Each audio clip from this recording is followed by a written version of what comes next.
Well, did you hear about the big oops made by USA Today? Did we? We heard about that. The national paper saying the city of Monroe, Michigan had the largest increase in violent crime over the past 4 years. That's 160%. But what they really meant to say was the city of Monroe, Louisiana. Yeah, kind of a big mistake, and it didn't sit well with the city of Monroe, Michigan. We're joined now by the mayor, Pro Tem Jeremy Melenda. Welcome to the Now, Mayor. Thank you for having me. So were you hot when you saw it, Mr. Mayor?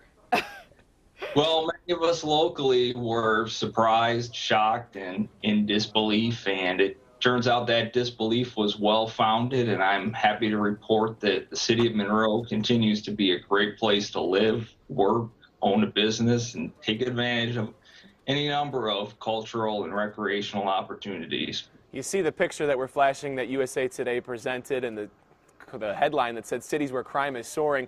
What kind of increase in crime, if any, has Monroe actually seen over the past 4 years? You know, like any community, it's particular communities of size, we're not immune to criminal issues, and over time those challenges, there are ebbs and flows to the statistics as well as the nature of those challenges, and we do diligently work to identify those and make sure that we're addressing them appropriately. I think the more accurate statistics were that the increase in Monroe, what was referred to as violent crime, was up 19%. Of course, in city government, we realize that some of these raw numbers sometimes can be problematic without a certain amount of analysis to go along with it.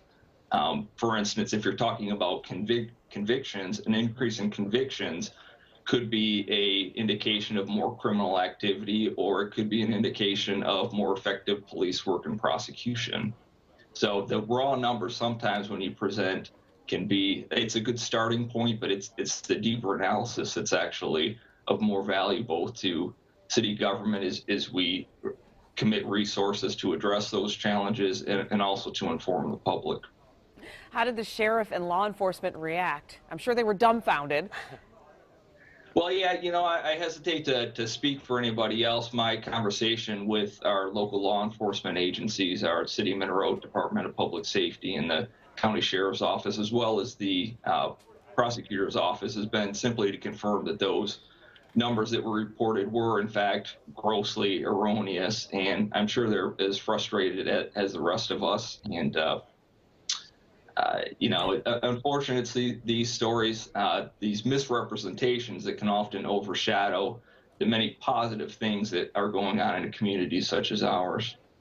Mayor Melenda of Monroe, I think your phone is ringing. That might be USA Today calling with an apology. You may want to pick that up. All right. We would welcome them or any other response news agency or any agency wanting to redeem themselves to come on out and see what Southeast Michigan has to offer, and in particular Monroe, Michigan. Yeah, good to get it all cleared up. Thank you for joining us.